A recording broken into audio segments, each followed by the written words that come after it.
The question today is, should you be buying life insurance? And then if so, should you buy whole life insurance or term life insurance?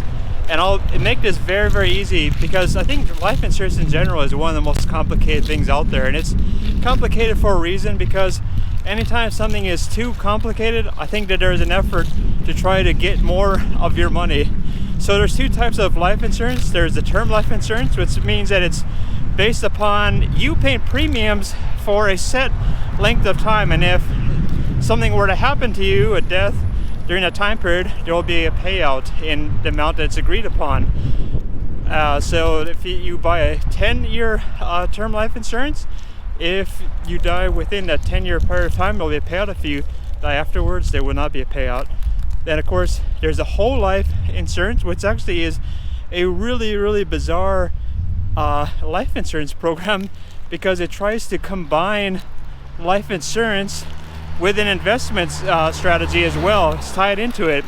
But I think that that's similar to combining McDonald's and like a travel package. In other words, you go to McDonald's and you try to buy a Big Mac, and they try to sell you a cruise at the same time. The two are not related at all. Life insurance is not supposed to be an investment. You're not paying the premiums because you're hoping to use this as some kind of investment scheme. This money actually that you're paying is actually going to your beneficiaries only if you die. So it's not really an investment scheme per se. So let's think about the differences in cost, because I think that's one of the most important things that people don't realize. Term life insurance is really, really cheap. Actually, nobody ever complains about how much they pay on term life insurance, because it's really, really affordable. Like, I think, let's say you're 30, you want to buy like a 20 or 25 year plan, and you want a $250,000 benefit. I think that would be like 12 to 14 bucks a month. It's not a lot of money. Now compare that to the whole life insurance policy. That since it covers your whole life and includes like a cash benefit, that would be something like $300 to $400. So it's a lot more money. So, but you could say, hey Michael, since it costs so much more money, doesn't that mean it's actually a better program? Actually, it's not, because a lot of even the whole life insurance, most of it is still in life insurance, but in addition to that, it also has a cash benefit. But you don't really need the cash benefit. Here's the thing. What strategy I recommend for you is to actually choose the much cheaper term life insurance policy, because that's a really, really affordable. I don't know, what is it, 14 bucks a month?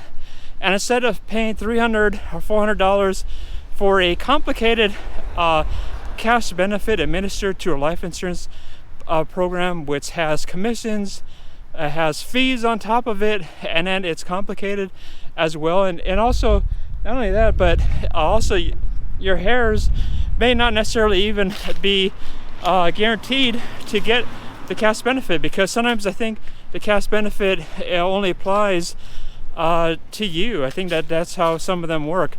So that would be a really ridiculous strategy. It's way better if you buy the less expensive plan, 14 bucks a month with the term life insurance, and the rest of the money you use to invest, you put it into really pretty good mutual funds, or ETFs like Vanguard, and you grow the money, and it's yours.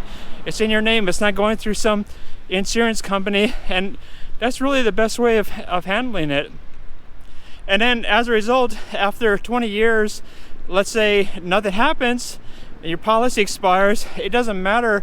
That's not really a bad thing, because during that time period, your investments should have grown quite dramatically, so that you can, in many ways, you can almost self-fund your life insurance at that point, because the amount of money invested will be able to cover a lot of possible expenses at that point in time. So I think that's the right strategy. Now, another reason I know this is the right strategy for you to do is because there was a period of time when I wanted to become a life insurance agent. I actually went through the process of getting certified and all that nonsense, and guess what? They all wanted me to sell the whole life plan.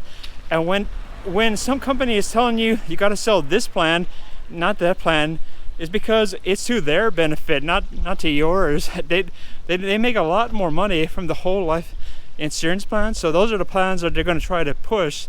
They're not going to try to push the term life insurance policies because those are really inexpensive.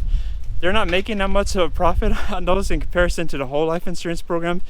So I think that's another thing to keep in mind.